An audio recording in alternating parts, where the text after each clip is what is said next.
Éclairage. Regard pluriel, regard chrétien sur l'actualité.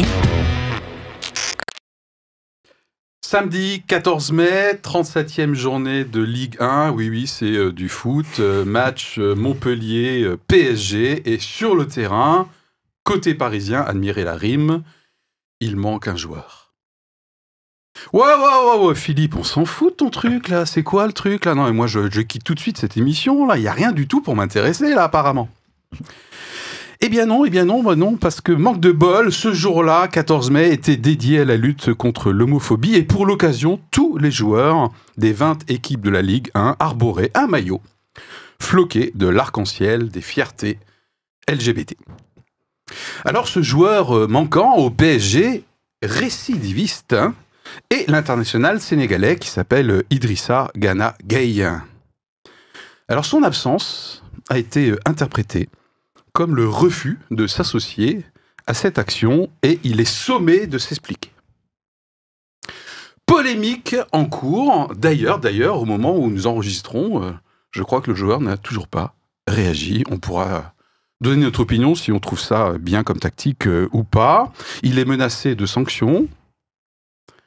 La question du jour, est-il coupable? Si oui, comment? Si oui, de quoi? Et pourquoi c'est intéressant particulièrement? Parce que c'est au-delà de cette actualité qui peut être circonstancielle, eh bien parce que c'est une question ou une position que les uns et les autres peuvent rencontrer eux-mêmes. Et puis nous ici, qui sommes plutôt genre un peu chrétiens, voilà, c'est peut-être une interrogation dans laquelle on peut se retrouver confronté. Et puis certains parmi nous vont dire, moi je trouve qu'il a tort, je l'aurais fait. D'autres vont dire, je comprends, conviction religieuse, etc. Bon bref. Au-delà de cette situation, c'est vraiment une question, voire un dilemme peut-être, facile pour certains d'entre vous, d'entre nous. Pour d'autres, on s'arrache les cheveux. Pour d'autres, ça va être beaucoup plus radical. Voilà, que sais-je. Encore un sujet super easy à développer aujourd'hui. J'en ai marre de mes choix de sujets. Je reconnais, je vais faire pénitence. Voilà. Mais non, c'est pas moi qui fais la confession aujourd'hui. Allez, rapide tour de table. Avec un invité aujourd'hui. Voilà, puisqu'Anita est en vacances. Cet invité, c'est Thierry, tout le monde le connaît déjà, voilà. La terre entière le connaît. mais non, c'est Cédric, bien sûr. Allez, on y va. Petit tour de table, le sujet, quand il arrivait dans ta boîte mail, Thierry, justement. Est-ce que je fais ça en plus de ma confession ou oui. Je garde ma confession? Non, tu gardes ta confession, c'est vrai. Ouais, voilà. Mais j'étais quand même hyper content. C'est vrai. Vu ça dans il y avait un peu de foot. Il y a un peu de foot. Il suffit d'un mot et ça part. Cédric, tu as découvert le sujet tardivement. Oui, c'est ça. Et heureux d'être remplaçant, heureux d'être parmi vous. Mais c'est vrai que le sujet m'a fait stresser un petit peu, j'avoue. Ouais. Pas juste parce que tu avais peu de temps, mais aussi la nature du sujet. Ouais, je me suis dit, c'est très touchy. En fait, t'as envie de pouvoir dire ce que tu ressens, ce que tu penses par rapport à ce sujet-là. Okay. Mais en même temps, t'as envie de blesser personne, t'as pas envie de rentrer dans des trucs où le bad buzz, tu sais. Donc ouais, un peu stressé sur le sujet. Ouais. Ok, très bien. Merci pour l'authenticité, Cédric, et bienvenue. Ouais, toujours authentique. Quand on a un banc comme ça pour une équipe, c'est génial. Les bancs de remplaçants, tac, on claque les doigts et ça sort de partout. Moi, j'avais pas vraiment suivi cette histoire et David. puis tu nous as branché là-dessus. C'est pas un sujet inintéressant, je trouve. Mais quand je vois la violence de certaines réactions dans certains milieux médiatiques, réseaux sociaux, tout ça, j'en mesure la signifiance. Oh, ok. D'accord. Je trouve que ça montre que c'est insignifiant à la façon dont les gens insignifiants s'en emparent. Voilà. Oula. Et alors moi, au début, je me suis dit, ouais, c'est un super sujet, forcément. Et puis c'est juste après coup, je l'ai dit tout à l'heure, je me suis dit, mais qu'est-ce que tu as choisi encore comme sujet? Voilà. Thierry, c'est la confession, maintenant, tout de suite, pour nous éclairer. Éclairage. Regard pluriel, regard chrétien sur l'actualité. Alors, mai 2022, un mois gravé à jamais dans ma mémoire. Oula. Après 17 émissions, cette saison, nous y sommes enfin.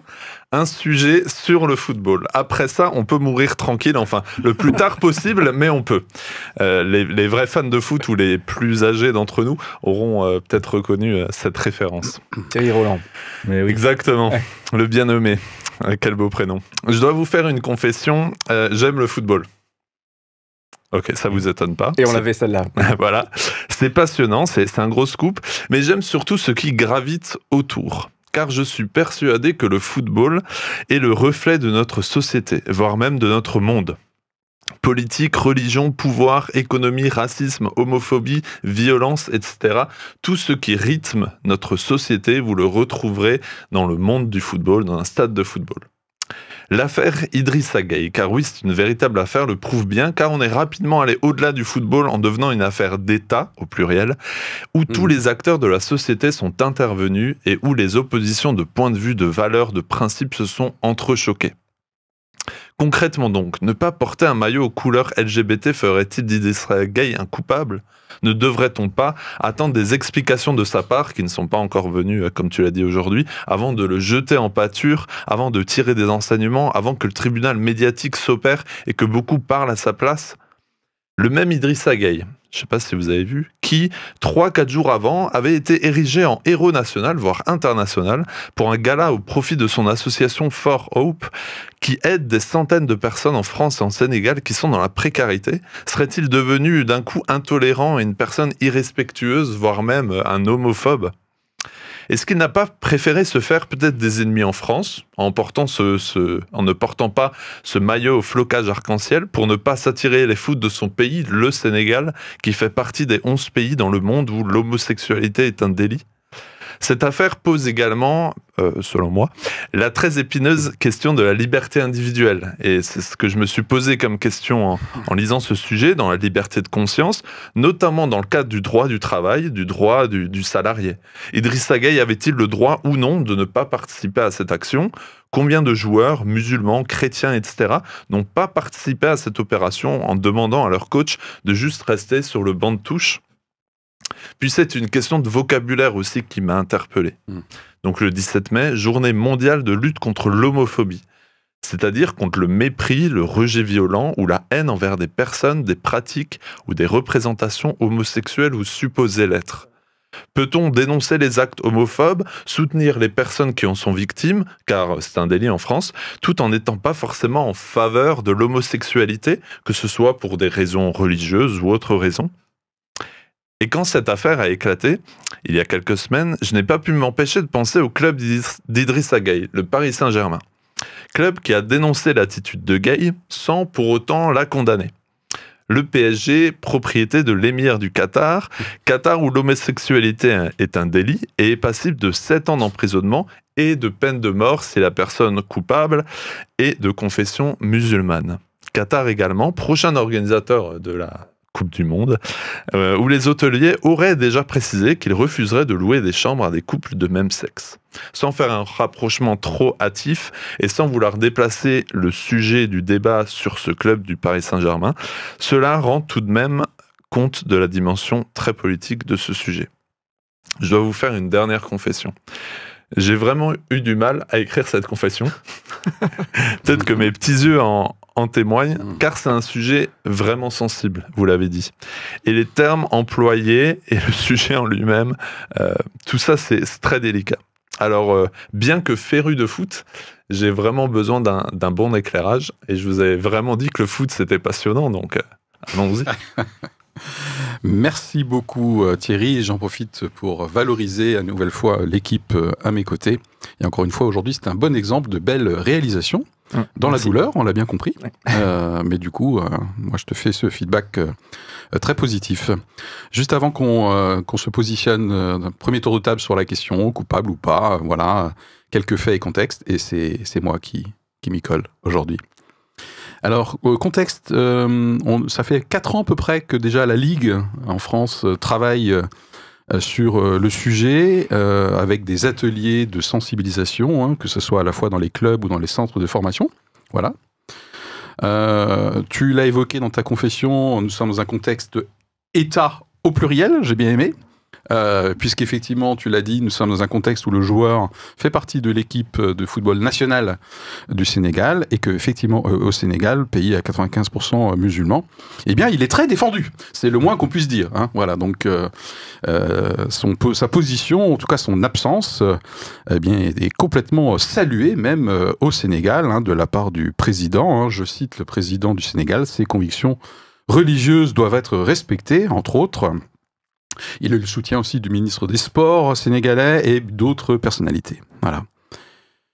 Et tu l'as dit, effectivement, les relations homosexuelles sont interdites. Voilà. Le contexte, c'est la journée mondiale contre l'homophobie. Donc j'ai découvert, moi, personnellement, en préparant cette émission. Alors c'est le 17 mai. Alors le match était le 14 mai. Bon, voilà, c'était déjà ma petite pique en passant. Alors je me suis un peu intéressé, mais c'est quoi cette journée mondiale? C'est quoi son histoire? Pourquoi le 17 mai d'ailleurs? Voilà, donc d'après mes recherches, eh bien c'est parce que c'est le 17 mai 1990 que l'OMS, donc l'Organisation mondiale de la santé, a reconnu que l'homosexualité n'était pas une maladie mentale. Voilà, et donc cette journée mondiale date depuis 2005. Voilà, donc c'est pas d'hier. Alors on a dit, il est sommé de s'expliquer, il est menacé de sanctions. Hein. Très concrètement, pour l'instant, pas de réaction de la part du joueur. En tout cas, il y a une demande formelle du Conseil national d'éthique de la FFF, Fédération française de football. Voilà. Alors, je cite, hein, attention, hein, ouvrez les guillemets, il faudra la fermer un moment donné. Si jamais j'oublie, vous mettez dans le chat, il n'a pas fermé les guillemets. Voilà, parce que je suis un petit peu diminué là ce matin. Quoi la parenthèse. Vous avez dit une bêtise. Fermez la parenthèse. Ouais, non, c'était les guillemets là. Ouais, le Conseil national d'éthique de la FFF de démentir avec une photo avec le port du maillot, ok, ou d'avouer, je cite, une très grave erreur. Voilà. Et puis, il a quand même quelques soutiens en France. Alors, sur les réseaux sociaux, ça se bagarre. Hein. Il fallait voir juste l'émission, notamment Touche pas à mon poste, c'est ça, avec Cyril Hanouna. Voilà, c'était assez chaud entre Mathieu Delormeau et Gilles Verdez, par exemple. En tout cas, le club des ultras parisiens, les supporters parisiens, ont pris la défense du joueur. Voilà. Et puis, tu l'as dit, en contexte, ce joueur s'est fait remarquer pour sa journée de sa fondation For Hope, par rapport aux enfants malades du cancer et du sida. Et puis je terminerai peut-être ma rubrique faits et contexte. Je me suis intéressé quand même à partir de quand je pourrais être déclaré comme homophobe. Voilà, donc je suis revenu dans... Hein, puisque c'est pas une opinion, c'est un délit, ça on l'a bien compris. Donc du coup je me dis, mais alors c'est à partir de quand ça s'actionne, quoi? Voilà, donc je cite hein, le texte de loi. Donc, je suis homophobe si je manifeste de la haine via mes propos ou mes actes qui seraient injurieux, violents ou discriminatoires. Voilà pour la définition que j'ai trouvée. Je rappelle que la rubrique fait contexte, c'est toujours une étape importante avant qu'on s'engage sur un sujet ou un autre, sur ouais, mais moi, punaise, mais lui, voilà, ok. Toujours intéressant de prendre un petit peu de recul, ce qui n'exclut pas qu'après on puisse s'écharper en toute bienveillance. Absolument. Voilà, des compléments peut-être, chère équipe, aux faits et contexte, avant qu'on voit les arguments, bah oui, il est un peu coupable, le mec, ou beaucoup. Rien, c'est bon, c'est on va peut-être quand même noter que au Sénégal, il y a une loi qui pénalise l'homosexualité. Oui. Avec, je crois, des demandes aussi pour la renforcer, cette pénalisation. Donc, je pense que c'est aussi l'idée que d'un pays sénégalais qui a pénalisé. Voilà, il se trouve qu'il est sénégalais, qu'il est dans l'équipe nationale, donc d'une certaine façon, il y a quelque chose qu'il porte aussi. De fait de cette appartenance. Et je mets juste ça en rappel du fait que, eh bien, quand est-ce que l'homosexualité a été dépénalisée en France? C'est intéressant de se souvenir que, en fait, ça date de 1791, la dépénalisation de la sodomie, donc c'est-à-dire vraiment les pratiques sexuelles hors normes, on va dire, et qui concerne tout ce qui n'est pas lié à la procréation, on va dire, et que depuis, en fait, il n'y a pas eu énormément d'évolution. Il y a eu une dernière loi en 1982 qui a mis que la majorité sexuelle était la même pour l'homosexualité que pour l'hétérosexualité. Mais voilà, donc je trouve que c'est intéressant de voir à quel point, à quel niveau et à quel moment il y a eu une évolution de la loi en France. Sachant qu'en 99, il y a eu le Pacs et en 2013, le mariage. Alors, ça me donne envie de monter encore un peu plus dans les tours au niveau prise de recul et de hauteur, puisque du coup, pour moi, il y a aussi presque un prétexte ou une lutte de courant de société. Voilà, hein, puisque le Sénégal affirme « laissez-nous avoir nos singularités ». Voilà, donc il y a vraiment comme un peu des plaques tectoniques, mais vraiment d'un point de vue géosociétale, et qu'on retrouve aussi d'ailleurs par rapport à la Russie, par rapport à l'Ukraine. Complètement. C'est vraiment les mêmes parallèles à ce niveau-là. Donc il y a quelques réactions, notamment des personnalités politiques au Sénégal, qui sont sur le registre. L'Occident, vous êtes décadent, vraiment. Oui. Et donc laissez-nous avoir notre style de vie et nos convictions, ça n'a rien à voir avec l'homophobie. Donc il y a ça derrière aussi. Et en 2019, il y a eu une grosse affaire aussi lors de l'Euro de football, où la Hongrie, avec Viktor Orban en tête d'affiche, venait de voter une loi contre les homosexuels ou contre l'homosexualité de manière générale. Et il y avait eu un tollé de réactions en Allemagne où des stades avaient été illuminés avec le drapeau LGBT. Peut-être pour cette journée aussi dans le championnat de France, c'est vraiment l'une des premières fois où tous les joueurs sont invités à porter ce maillot. Encore en 2019, c'était les capitaines qui, en plus de leur brassard de capitaine, devaient porter un brassard aux couleurs LGBT. Et notamment, il y a quelqu'un qui s'appelle par exemple Radamel Falcao, qui est revendiqué chrétien évangélique, qui ne l'a pas porté. Edinson Cavani, qui se revendique et qui s'affiche chrétien, qui ne l'a pas porté également.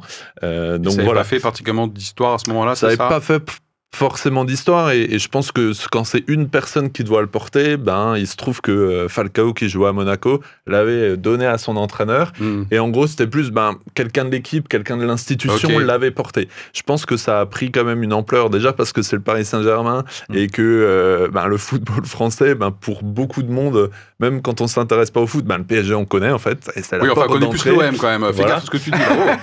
C'est une question de génération peut-être, mais voilà, on est vraiment sur un club tête d'affiche. Je me dis, si un joueur... on a perdu 2 tiers de l'audience là, à cause de toi là.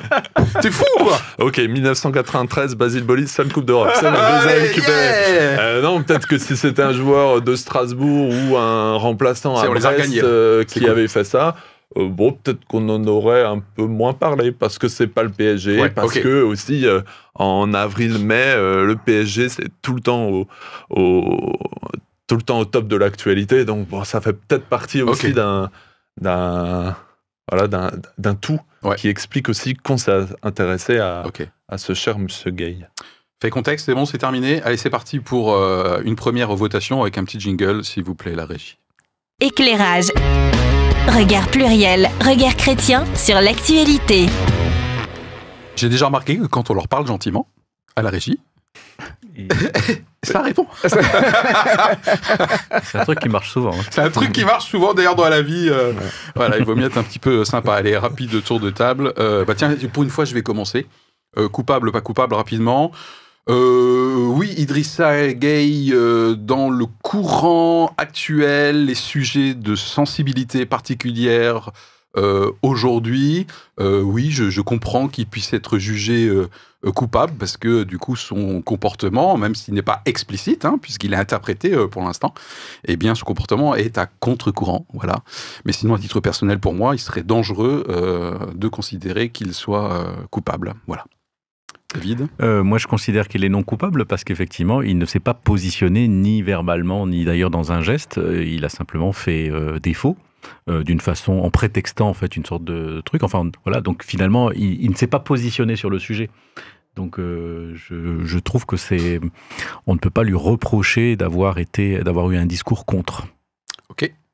Moi, je réfléchissais à tout plein de choses que tu as envie de dire sur le sujet, mais pour être focus sur la question coupable, non coupable. Oui. Et pour, c'est bien. Il comprend bien l'émission. C'est bien, des remplaçants comme ça, là. D'élite. Qui cherche la place de titulaire. Et un titulaire qui n'a pas voulu jouer ce match-là. C'est dommage, c'est la seule femme. Non coupable, du coup, pour moi, s'il faut dire un mot, s'il faut trancher, être juge... On va mettre des nuances, bien sûr, dans un instant, bien sûr. Mais c'est un premier tour de table flash, vous avez l'habitude. Thierry Roland, d'un point de vue... c'est un honneur. D'un point de vue légal, juridique, non coupable. Oui. D'un point de vue médiatique, société... j'ai du mal à le qualifier de coupable, je dirais même aussi non coupable sur cette partie-là aussi, d'un point de vue général. Bien, rare unanimité sur le plateau aujourd'hui. Bon, allez, c'est parti. Alors vous pouvez avoir bien sûr votre opinion. Je rappelle que le Notre objectif, c'est qu'on puisse confirmer chacun son opinion, la renforcer, la conforter, voire en changer, mais en sachant la défendre avec des arguments qu'on a pesés, le pour, le contre, etc. Et bien justement, on va peut-être commencer, ça sera peut-être plus rapide, j'en sais rien apparemment, vu notre tour de table. Même si on se prêtait la parole à nous et à notre audience, qu'est-ce qu'on pourrait envisager comme argument pour ceux qui disent « bah non, attendez, ça va pas, quoi, hein, il est coupable ». On y va ? Moi, j'en cite un déjà, celui qui a été mentionné par Valérie Pécresse, par rapport à l'argument du devoir d'exemplarité.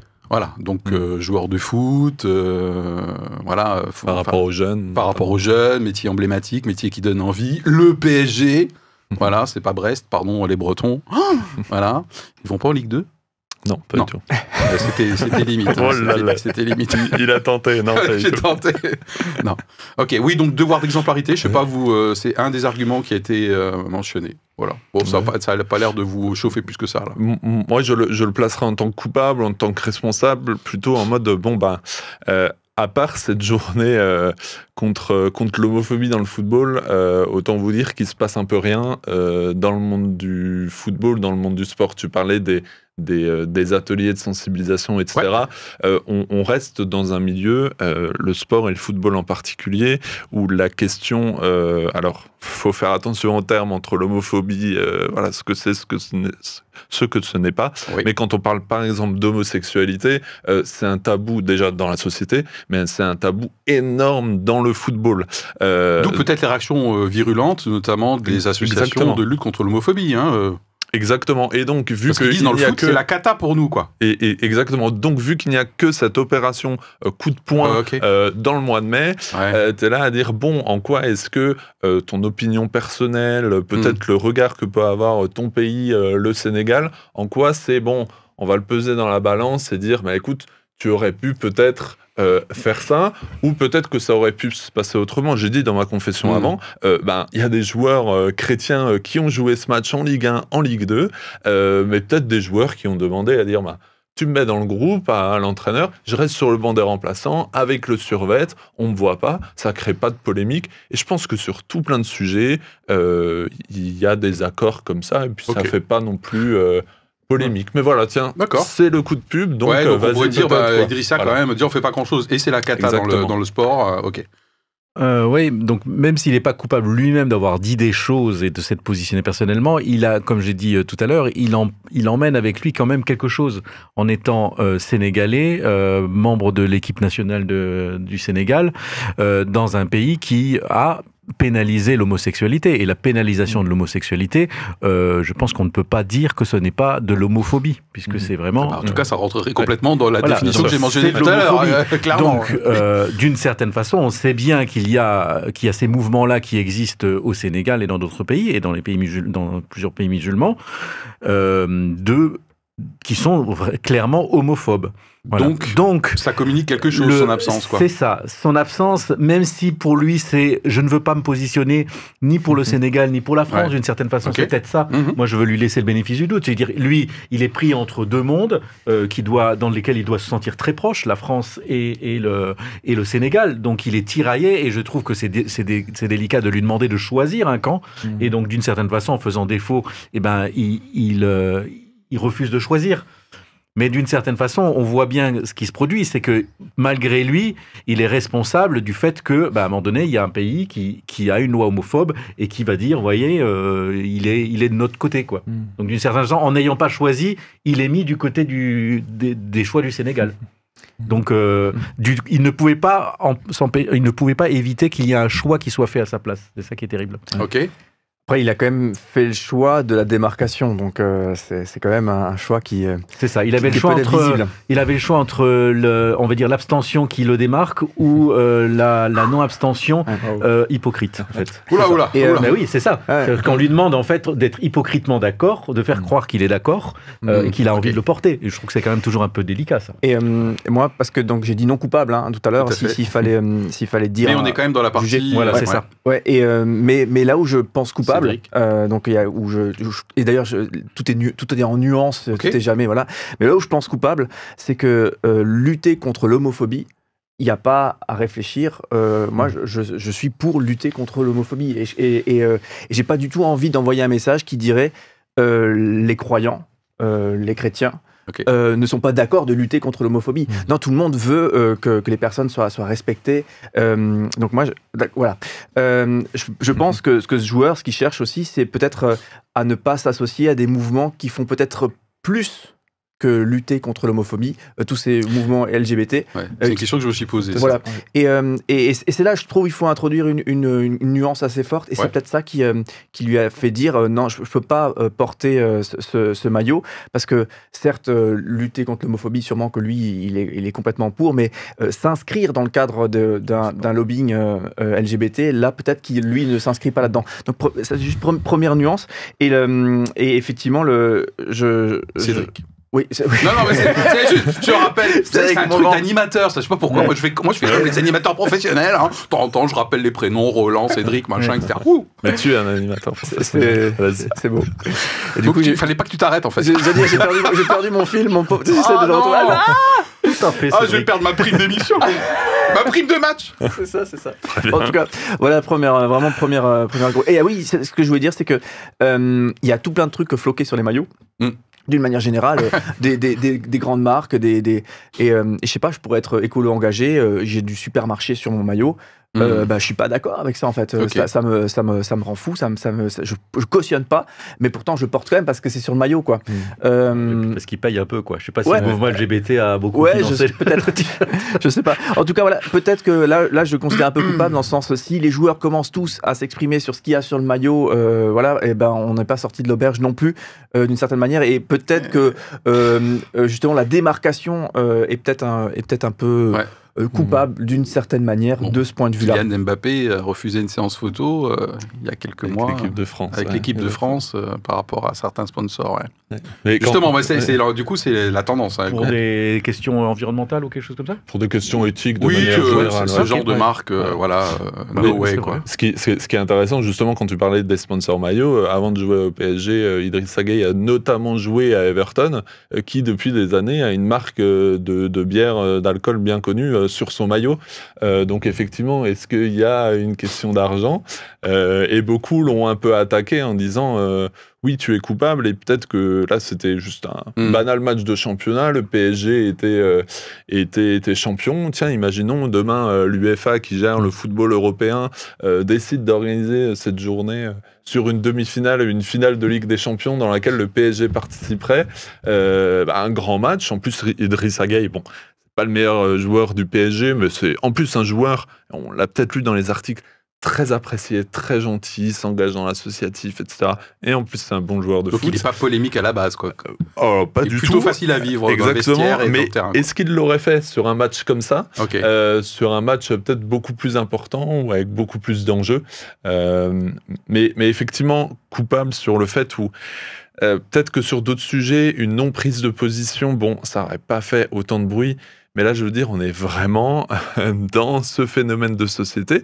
Et tu l'as dit dans ton introduction, quand tu as parlé de cette journée, tu as même parlé de la journée des fiertés LGBT. Et entre une définition de journée de lutte contre l'homophobie, donc des violences faites à des homosexuels ou à la communauté LGBTQI2+, et afficher des couleurs pour afficher une fierté, pour revendiquer, déjà, il y a ces deux définitions qui peuvent s'entrechoquer. Il y a la vision sénégale, il y a peut-être un peu la vision qatari et la vision française. Wow, en fait, ça fait toute une cuisine. Du coup, pas évidente je me suis demandé si c'était écrit au lieu du maillot arc-en-ciel, si c'était écrit non à l'homophobie. Comme il y a des choses non au racisme. Voilà, c'est-à-dire qu'il n'y a pas de confusion entre le côté promotion, lobbying, et il y a uniquement un message. Bien sûr. Voilà, je me suis demandé si, du coup, là, il aurait porté le maillot, s'il n'y avait pas cette... J'allais dire que homophobie, c'est quand même long à écrire, mais LGBTQ et tout ça, si on veut tout mettre toutes les lettres, c'est aussi long. Et ça devient de plus en plus long. Est-ce qu'on a épuisé les arguments coupables? D'un point de vue légal, déjà, je pense que là, par contre, la question est non coupable. Enfin, je ne vois pas. Il n'a pas commis d'acte homophobe. D'ailleurs, je voulais réagir après dans la partie non coupable. Cet argument, ce slogan, ce n'est pas une opinion, c'est un délit. Je trouve ça une hérésie intellectuelle et logique même, parce que forcément, avant que ce soit un délit, c'est une opinion. Je veux dire, c'est pas des délits qu'on fait comme ça de façon inconsciente. Forcément, si on fait quelque chose qui est délictueux, c'est forcément qu'on a une intention, on a une pensée derrière. Donc c'est ce qui caractérise même un crime ou un délit, c'est l'intention de commettre. Donc ça ne veut pas dire... Bien sûr qu'il y a des choses qu'on aurait envie de commettre et qu'on ne commet pas, mais heureusement, on ne peut pas encore rentrer dans nos têtes pour nous condamner avant même d'être passé à l'acte. Oh, alors à mon avis, excellente transition avec la deuxième partie qui manifestement va être un peu plus fournie pour vous qui êtes devant nous, là, enfin pas au sens... littéral, ou alors faut vraiment que... on les voit, on les voit, on a un système de police de la pensée, on sait exactement ce qu'ils pensent maintenant. On sait ce que vous pensez. Il y a Philippe qui fait un AVC en direct. Allez, argument, non, il faut surtout pas qu'il soit de quelque manière que ce soit jugé coupable. Je pense qu'on a déjà un premier débat, c'est par rapport à la définition et même de l'homophobie, qu'on a rappelé tout à l'heure. En tout cas... rien aujourd'hui dans son comportement ou dans ses propos ne rentrerait dans le cadre de la définition qu'on a vue tout à l'heure. Et puis peut-être un autre argument, c'est ce qu'on vient de dire, c'est qu'à un moment donné, si là il est coupable, l'engrenage, à mon avis, il est dangereux, c'est que je te prête déjà des intentions qui sont pas bien du tout, et du coup, j'interprète tout ce que tu fais, ou ce que tu fais pas en l'occurrence, t'es pas sur le terrain, comme étant déjà quelque chose de délictueux. Puisque voilà, c'est dangereux quand même comme engrenage. Je sais pas, j'ai pas énormément cherché, mais je sais pas s'il a eu des paroles précédemment, à part le fait d'avoir fait défaut une première fois, s'il a déjà dit quelque chose sur ce sujet, ce qu'il pensait. À mon avis, pour lui, c'est une question personnelle, sa religion. Enfin, j'ai l'impression, j'ai pas raté des choses. Oui, pour moi, il a eu aucune déclaration. C'est pas quelqu'un qui s'exprime beaucoup, mais c'est pas quelqu'un qui s'exprime beaucoup. Mais ce qui est intéressant, c'est que dans la dernière CAN, la Coupe d'Afrique des Nations, où d'ailleurs le Sénégal a gagné, il y a des propos qui ont été tenus sur le plateau de beIN Sport, pour les nommer, qui est aussi une chaîne qatari, d'ailleurs, ou détenue par les Qataris, avec des propos de personnalités issues de pays africains et aussi en responsabilité, des propos là pour le coup clairement homophobes aussi. Mais c'est vrai que pour Idrissa Gueye, il n'y a pas eu de prise de position, mais j'ai l'impression qu'on lui somme de se prononcer, de dire « Ah bah comme ça au moins il l'aurait dit », etc. Mais alors peut-être qu'il va prendre la parole, moi je pense pas qu'il va le prendre, sinon voilà. Mais je n'ose imaginer le jour où il va prendre la parole, qu'en fait peut-être une petite frange de ceux qui disaient « Oui, exprime-toi » vont dire « Ah bah c'est bien, il s'est exprimé, il a eu le courage ». Mais il va se prendre un deuxième volet d'insultes et un tribunal médiatique en mode mais comment tu peux tenir ce genre de propos, ou justement mais est-ce que tu dis le mot, mais est-ce que tu es vraiment homophobe, mais est-ce que tu es vraiment... Et pour moi c'est vraiment cette histoire de définition et donc j'ai du mal, mais ça en dit beaucoup sur notre société d'aujourd'hui. C'est ce que tu as dit dans la confession, voilà, que le foot était quelque part le reflet. Exactement, pour moi c'est un incubateur. Tu l'as parlé avec les violences qu'il y a eu il n'y a pas longtemps dans le monde du football aussi. Au Stade de France. Voilà, exactement. Pour moi, c'est vraiment un miroir de la société. Maintenant, d'un point de vue qui plaide non coupable ou qu'il est non coupable, alors je suis pas expert du droit salarié, etc. C'était pas une obligation pour tous les joueurs de participer à cette journée. C'était pas quelque chose qui était... Alors c'est quelque chose qui est mis en place par la Ligue de football professionnel, qui est encouragé. Ça reste également un salarié qui, dans le cadre de son contrat dans l'entreprise, a une liberté de conscience, et on est en France, donc c'est aussi ce droit-là qui joue, qui a le droit ou non de participer à quelque chose en fonction de ses convictions. Donc ça nous fait un autre argument, c'est le respect de ta triple liberté. Gilles Verdez disait liberté de conscience, liberté de religion et liberté d'expression, bien sûr, dès lors que l'exercice de ces trois libertés ne rentre pas en conflit avec... Et la liberté de non-expression. Ah, ouais, c'est intéressant. Parce que là, on est sommé que de dire. Supposons oui, non, que lui soit convaincu que ce logo arc-en-ciel signifie vraiment que c'est la lutte contre l'homophobie et qu'il soit d'accord avec ça. Il est peut-être d'accord avec ça, sans doute, je vais dire, a priori. Ok, maintenant il le porte. Ok, mais maintenant, bien sûr que les gens du Sénégal lui reprocheraient d'avoir porté ça et d'être complice et d'être complice de la décadence de l'Occident ou je sais pas quoi. Okay. Donc de toute façon, il serait obligé de se justifier auprès d'eux, il serait obligé de prendre la parole pour dire non, en fait, je l'ai porté, mais en fait, c'est juste contre l'homophobie, mais en fait, je suis pas totalement... On lui demanderait, en fait, de faire toute une élaboration de son opinion, alors que il veut, je pense, enfin, on peut reconnaître qu'il n'a pas dit « je refuse d'y aller parce que je refuse de prendre position », il n'a même pas dit ça, il a dit « je suis malade », voilà. Ok, ça peut passer comme ça. Si tout le monde accepte, qu'il n'est pas à l'aise aux entournures et qu'on monte pas ça en épingle, et ben ça passe tout seul. Il a eu un rhume. Je trouve que c'est vraiment une tendance de société qui pour moi est dangereuse. Tu dois t'expliquer, dis le mot, allez, dis-le. Quand vous voyez des débats notamment sur YouTube, c'est vraiment et on attend au tournant s'il le dit pas, s'il le dit moyennement, s'il n'a pas l'air convaincu. C'est un footballeur ou c'est une personnalité. Alors là, c'est terrible. Les interviews sont très taillées là-dessus. Ils sont très taillées là-dessus, d'accord. On va aller bousculer la personne pour aller essayer de chercher des phrases chocs qui vont buzzer, quoi. Ouais. Bon, moi, j'ai tendance à penser que, comme je l'ai déjà dit plusieurs fois à cette antenne, c'est le moment. Montez le volume.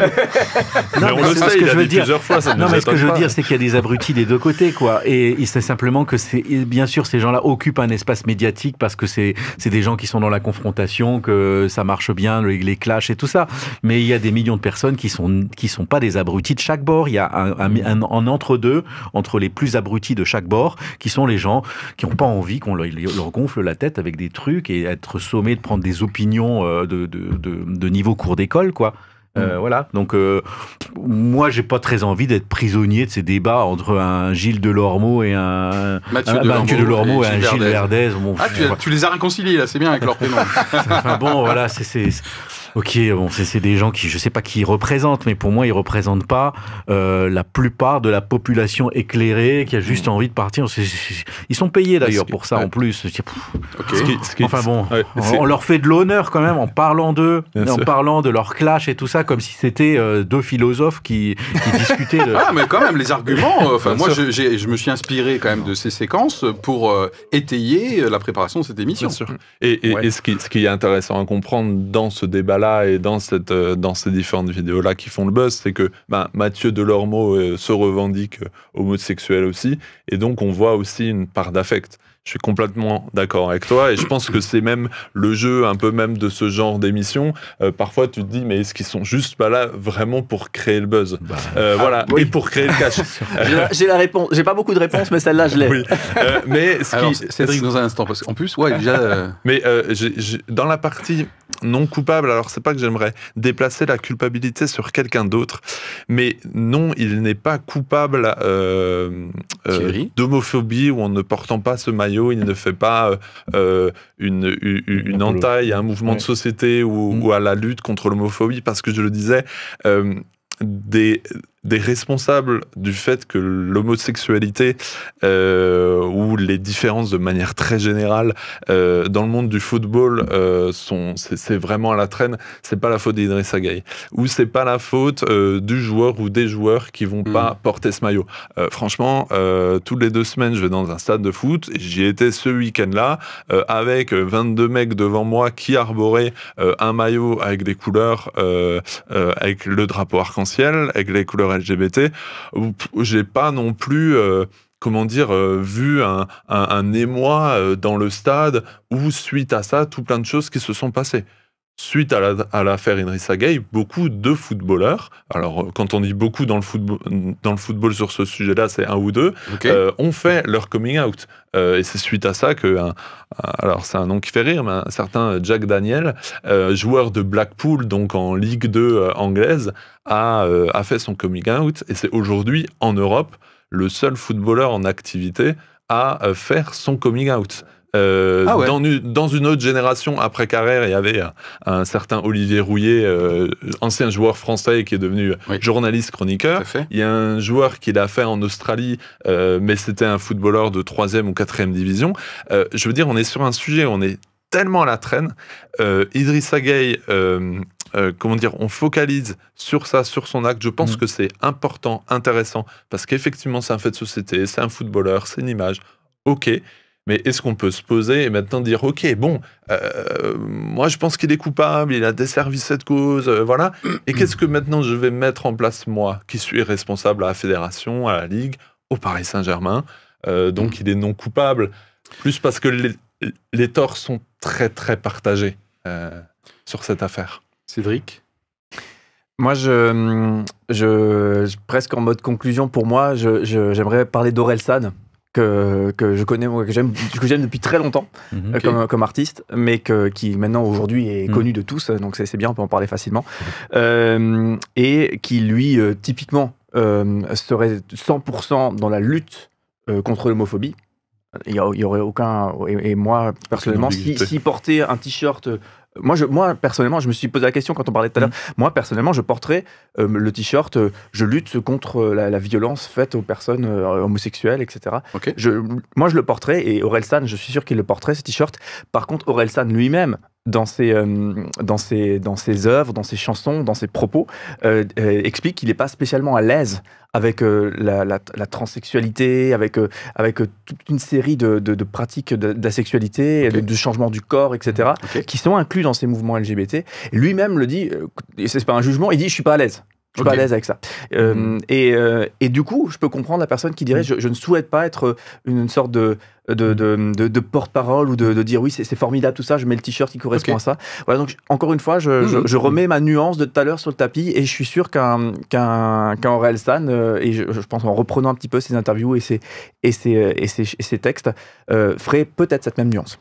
Ok, intéressant. Et du coup, ça peut représenter votre façon de vous faire une opinion sur le sujet. Merci beaucoup. Moi, justement, tu parlais de conclusion. On est en bout, à moins que tu aies quelque chose à rajouter encore, David. Il l'a déjà dit dans d'autres émissions, alors c'est bon. J'ai été surpris qu'une Valérie Pécresse se mobilise là-dessus pour exiger. Enfin, il y a des fois des positionnements qui se font. Il y a des gens qui ce qui est terrible, c'est qu'en fait, des personnes se servent de son silence pour faire avancer leurs propres pions. Pas les pions de l'homophobie, pas les pions de la lutte contre l'homophobie. On sait très bien les boutons sur lesquels il faut appuyer pour être lui il est dedans ou lui gentil méchant. C'est ça. Alors très facile. Et pas forcément des gens du mouvement LGBT qui eux ont un plan un plan. Ils ont pour eux une vision de ce qu'il faut faire pour avancer les droits, lutter contre l'homophobie, ne rien lâcher justement pour ne pas parce qu'on sait très bien que les reculs peuvent arriver aussi dans les droits, et donc ils sont très vigilants là-dessus. D'un côté ils font leur boulot, mais qu'après toute cette récupération de gens là qui s'érigent défenseurs de la bonne pensée et qui sont en plus insignifiants et insultants dès qu'ils parlent, comme un Mathieu Delormeau. J'ai regardé cette vidéo quand même, je me suis infligé ça. Quand on voit la façon dont il insulte la personne qui essaye d'apporter une autre nuance, je trouve qu'il dessert tout. Il dessert tout sauf sa propre tronche, où là maintenant il a défendu son truc de gars qui s'emporte et puis qui va faire le buzz. Et donc je pense que Cyril Hanouna, il dit ok, il a insulté son collègue, mais d'une certaine façon ça fait du buzz, c'est pas forcément mal Alors justement, moi j'aimerais bien qu'on termine peut-être là-dessus. Je trouve que en tout cas il y a certains sujets sociétaux qui sont plus ou moins virulents. Celui-ci déclenche énormément de virulence, sans doute de part et d'autre d'ailleurs, mais c'est clair que là, le clash, c'était vraiment symptomatique. Et moi, je pense quand même qu'en tant que chrétien, il y a quand même des enjeux là de courants sociétaux, de monde qu'on façonne peu à peu demain, qui peuvent expliquer en partie, peut-être de manière inconsciente, mais des plaques tectoniques comme ça, spirituelles aussi, qui se jouent, et donc il y a une énorme virulence au-delà de la réalité terrible des agressions contre les personnes homosexuelles, évidemment. Mais il y a, au-delà même des acteurs, y compris de M. Delormeau, je pense qu'il y a des plaques tectoniques, des enjeux sociétaux et spirituels qui se jouent, et ça peut expliquer que certains sujets sont éminemment touchy, plus que d'autres. Et en plus, tu le disais, donc cette journée qui est issu du 17 mai 90, on est sur une journée mondiale contre l'homophobie. Et c'est ça aussi qui a pu aussi défrayer la chronique, de se dire, tiens, c'est une journée organisée par la région Île-de-France, tiens, d'ailleurs par Valérie Pécresse. Et voilà, c'est une journée mondiale. Moi, en guise vraiment de dernier mot, de conclusion... c'est bien. T'as compris le principe. J'aime toujours autant le foot, et je suis content qu'on ait parlé football. Bon, on parlera taconique et technique plus tard.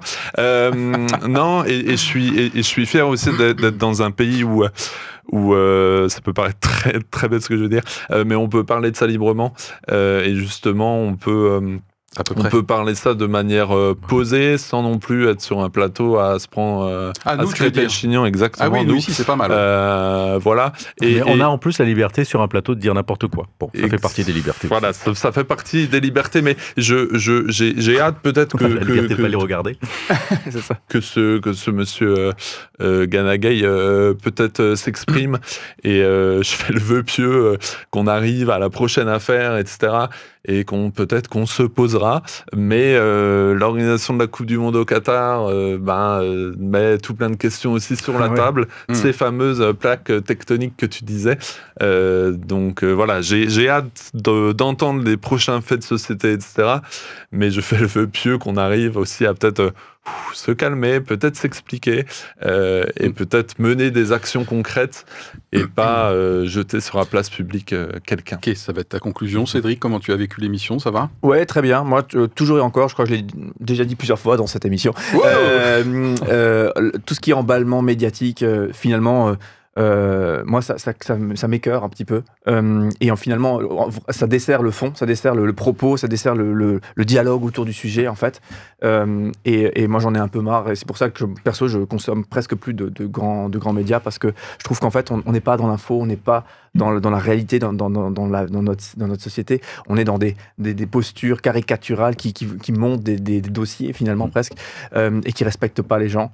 Voilà, donc moi, tout ça me fait penser à ça. Okay. Et ça m'intéresse pas. David? Voilà, bon, on voit le système limbique des réseaux sociaux qui réagit. Peut-être c'est la partie du cerveau qui gère les émotions. Voilà, c'est ça. Donc, bon, ok. On va dire que ça a une utilité dans notre société, certainement, mais je pense que, j'espère que notre émission a une autre utilité et que l'ensemble permet d'avancer. Ok. En tout cas, merci d'avoir été avec moi, chère équipe. Merci à l'audience. Et puis, on va y arriver, un sujet 100% foot, j'imagine. Ouais. C'est pas le nom d'une émission? Si, sur M6, avec Thierry Roland à l'époque. Thierry Roland à l'époque, 100% Super, foot. On se retrouve dans 2 semaines pour une émission. Ouais, 100% éclairage. Avec Thierry Roland. Bon, allez, c'est parti. Allez, bye. Ciao.